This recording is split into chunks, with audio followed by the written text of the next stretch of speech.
Hi everyone, welcome to my channel or welcome back to my channel. I thought I would make this a really cute little series that I just do a whole bunch of different sitting down talking videos, and it's going to be called the Tea and BICCY series because we can have a tea and a BICCY together or whatever you decide to drink or eat. And then we do a little yap videos about all different kind of things, about books, about life, all different things. Let me know what type of videos you want in this series and I will definitely try to do them. But welcome to the Tea and BICCY series.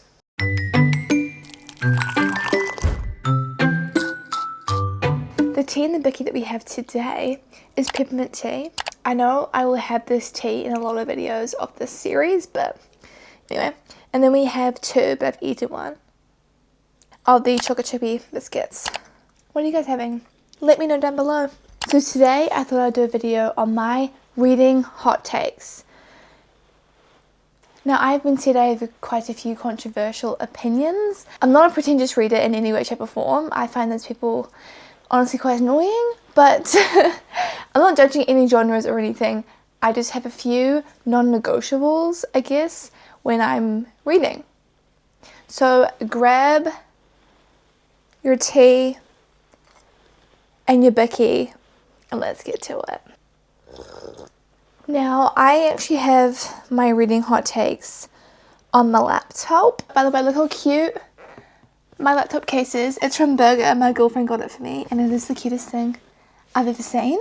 I feel so like reader book talk coded, so I love it. It is super, super cute. Okay, so I have 10 hot takes. I was going to do more, but I thought these people don't want to hear me run for too long, so. Number one is, this is going to hurt some people. I already know. I'm so sorry. Peace and love. I actually do this. So this is basically just roasting myself. So yeah. I'm currently reading a book that I'm doing this for. So number one is audiobooks ruin the imagination portion of reading. Let's talk about this. I'm currently reading An Era of Broken Souls by Mads Rafferty, and the first two I read an audiobook for. I was on my audiobook kick. I read Sunrise and the Reaping audiobook. I read Love in the Brain audiobook. Like, I was just like in my quick reading phase and my audiobook phase. Because I'm currently reading the third book of that trilogy, I kind of have to read the audiobook version, and I'm actually using not Audible because everything is so expensive on Audible. Let's talk about it. That should be a hot take. Why is Audible so expensive?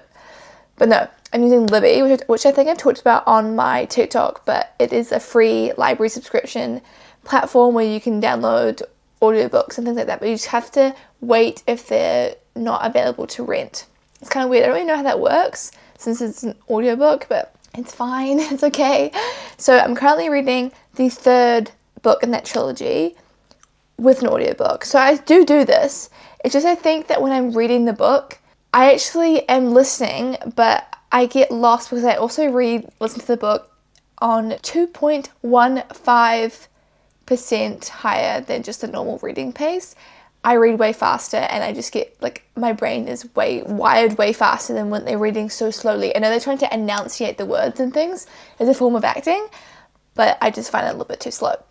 But anyway, I get lost on the page and I'm also so focused on their voices, the actors' voices and their experiences. My imagination when making up faces and just characters, their backstories, how their voices would sound, I lose that portion of my imagination, which is what I do when I'm reading, and it's kind of the whole point of reading. So I find it a little bit takes away from the whole reading journey and what it feels like to be a huge fan of reading. Something is lost when you read an audiobook. Hot take. Number two is you read faster on the Kindle. Now, I think a lot of people would agree with me on this, so it's not really a hot take, I guess. I just wanted to add it in there.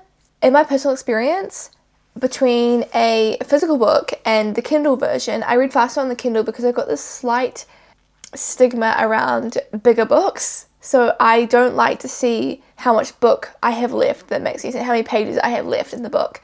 But Kindle, I'm just tapping, I'm just reading leisurely. I know it's the percentage at the bottom, I know that, so I know how long I've got, but it just feels not as scary, or I'm not tackling so much when I start a bigger book on the Kindle. That's why I actually DNF'd Crescent City, the first one by Sarah J Maas. I think honestly it's because it was just so big and the writing was so small, I just couldn't do it, and I think I just wasn't in the right headspace to do something like that. So maybe if I started on the Kindle, I could probably get into it a bit more. And I just think I read faster generally. I also probably read smaller books on the Kindle, but I just think you read faster because you're tapping away. You're not even the amount of time it takes you to fold over the page might even be longer. I don't know. Maybe someone can find that out, but I just think you read faster, in my personal opinion. But you can argue against me in the comments for all of these different hot takes, by the way. Number 3 is reading at night is better than reading during the day. My hot take about this is I think reading at night, it kind of feels like you're the only one awake. You're the only one that's in this story, right? It just feels like you're alone in it. And I think that adds to the imagination portion of it. And I think you're so immersed in it that you're not even worrying about the time, which is exactly what you should be doing. Reading, you should be taken to a whole new place, like escapism and things like that. But I think reading during the day just takes away the imagination portion. I also think that I feel like when I'm reading, sitting down in the day, I'm like, oh my gosh, I should be doing something else. I shouldn't just be sitting here reading, but I know I'm allowed to. That's the whole point. But yeah, I just think reading at nighttime is this whole, is the word anonymity, whatever the word is? I just feel like I'm alone in the book. I'm the only one that's facing these problems. I'm the character, basically.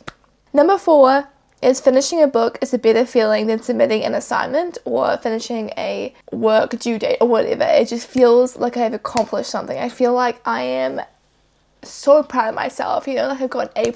Like, I feel so successful. And I think that probably comes from the whole idea that, like, Goodreads, like, book challenges and things, and this whole idea in the last couple of years where you have to have this massive book challenge that you're reading like 150 books a year. Honestly, my reading challenge, my book goal, my reading goal for this year is read 30 books, and I'm already halfway there. So that tells you, and it's April, so that tells you, make smaller goals, you'll be able to achieve them. I just feel so accomplished. I don't know about you guys, but I just feel like I'm the man of the world. Like, I'm just like, I'm the shit when I finish the book. And I can, talk about it with people, it's the whole point, to yap about it. Number 5, reading during a storm is near on mandatory. Come on, girlies, come on. Like, when it's pouring with rain right outside, it's dark, it's gloomy, there's lightning, there's wind, and you're cozy up with a candle sitting next to you, a cup of tea and a Becky, and a book. Literally couldn't think of anything better. So good. Come on, I don't even need to argue that. And if people argue that in the comments, we can't be friends, to be honest. We can't be friends if you argue that. So, no explanation needed, to be honest. Number 6. I feel more productive when reading than watching a movie, or like on my phone, even though I'm basically doom scrolling, but book version. Like, I'm not even doing anything productive. Like, I am sitting here reading my little Martha romance fantasy book when I should be doing other things like the job that I'm hired to do. You know what I mean? But sitting on my phone and doom scrolling or watching a movie, I'm like, I feel so lazy and gross right now. It's just like this innate feeling that I'm like, I can't be reading right now. I must be working. Or I can't go on my phone right now. I must be working. But I feel like it's kind of skewed to the point where I feel like more productive when reading, because I feel like I'm kind of like doing something for my brain. I don't know. I honestly don't know. I just feel more productive when reading than being on my phone. Like, doom scrolling, I guess, is nothing for your brain, and reading kind of does something for your brain. It's like when people go like, oh, you're a reader, so you must be like great at vocabulary and grammar and writing skills. And I'm like, yeah, Susan, those are the books I read. Yeah. Susan, come on. We're not reading those types of books. Let's be honest with ourselves. Oh my gosh. Number 7. Come on, guys. Number 7 is watching the fan edits and looking at the fan art after a book is a must. Oh my gosh, it's my most exciting time. I'm like, I love it.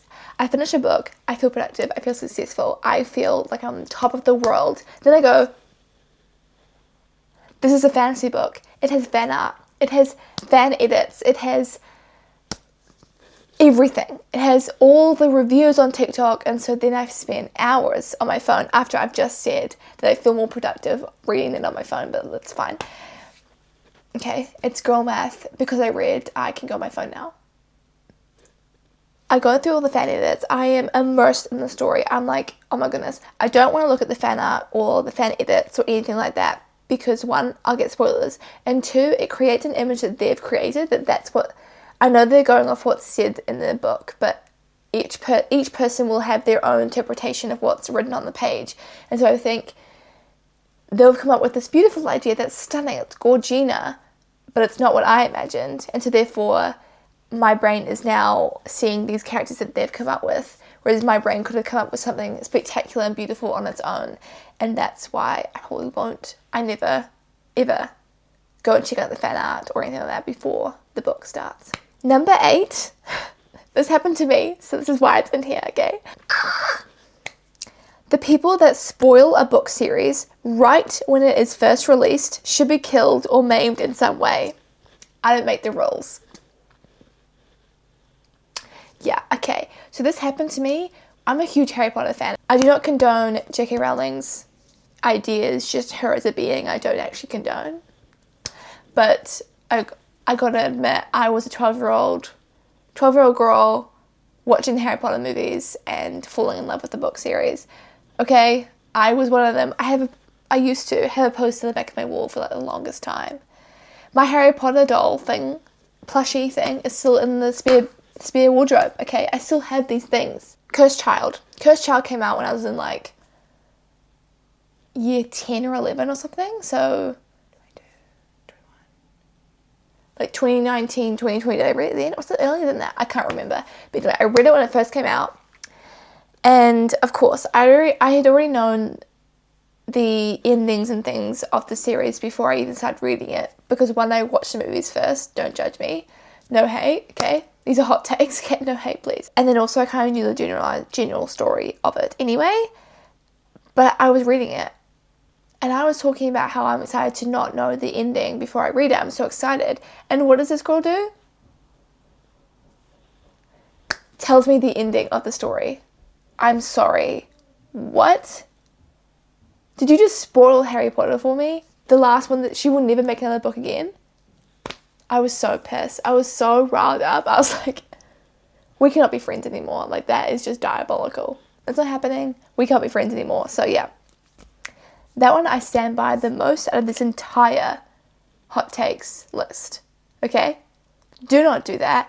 It's sort of like even like Stranger Things. They came out with like the last volume has been released, and on the top comment was, I'm not going to spoil it for people that haven't watched it, but there was a huge spoiler at the top comment on the announcement video. Who does that? When someone's going to look at the announcement video and go, oh, I need to watch it. They're not going to watch the announcement video once they've watched the show. So why I do that? I was so mad.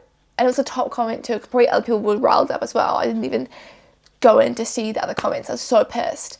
Because why do you do that? People, let's just not spoil things in 2026. Let's just not do that for people. Let them be happy and whimsy and ignorant to the end of the story, okay?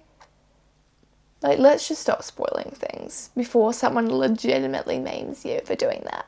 Number 9. Freida McFadden wrote better books than The Housemaid.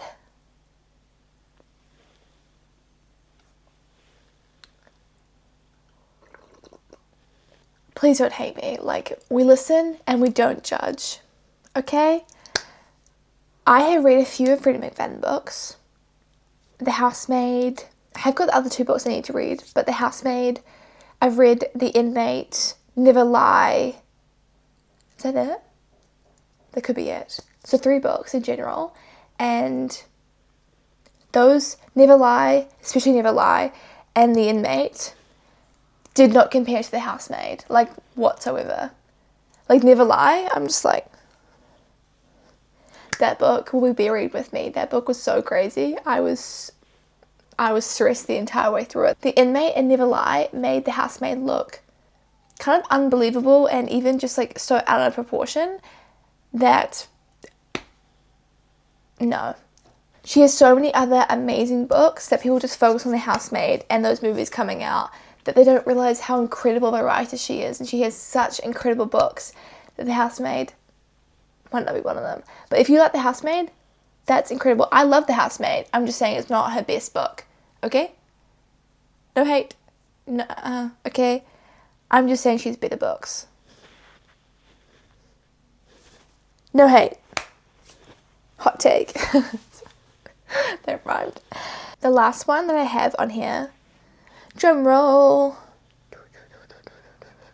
The people who shit on others' genre choices are not true readers. Just sit with that, because I used to work at a bookstore. Here's a story for you all. Story time.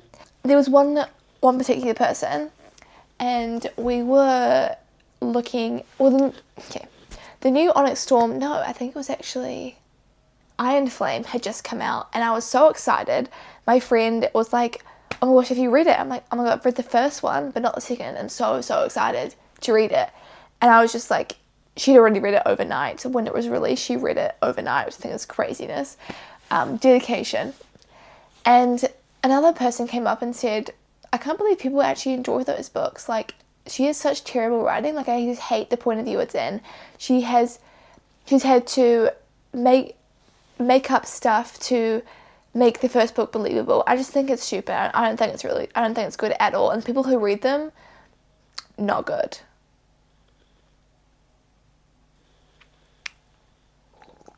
Nah. We are not shitting on other people's genre choices or choices of books, to be honest. Like, you can read your poetry and classics. That's great for you, but I'm not going to. But I'm not going to shit on that, okay? Okay? I know I've said a few things about the housemaid, how I didn't like it that much. Or I know I've said about the audiobook thing. I know I've said about the housemaid thing. I read The Housemaid. Loved it. If it's someone's favourite, that's great for you. And I want to hear all about your opinion. Audiobooks. I listen to audiobooks, okay? I'm just saying you lose the imagination portion. But if you don't believe that, then that's great for you. Tell me why. You know what I mean? I don't need someone to go and just like completely just shout all of my choices in book life, okay? If I loved me some dragons and a girl who should not even be alive in that book series, to be honest, and they're all fighting each other, let me have that, okay? And let her have that. We can just be in bliss and just love the fantasy world together. I don't care if you think her writing's bad. I think her writing slays. And I cried so hard when somebody died. I'm not going to spoil it for people because I don't want to be a hypocrite, okay? When someone dies, I bawled my eyes out because I thought it was so well written. Okay? That's enough about that story. Otherwise, I'm just like, you know? But I think that's it. That is all not all, let's be honest, my 10 reading hot takes that I hope you guys also agree with. But if you don't, let me know. I want your opinion or your glorious answers and questions and everything like that. So thank you guys so much for watching. I post every Sunday at around 6, that was close, 6 to 8 p.m. I post daily lifestyle vlogs, but also reading style videos like this one. But if you want to go see my other different vlogs and different reading videos, please subscribe below and leave a like and comment. And please comment if you agree with me. And if you don't agree with me, tell me about it. Let me know. I want to hear your opinions. So I hope you enjoyed this video and your tea and Bicky. And I'll see you in the next video. Bye for now.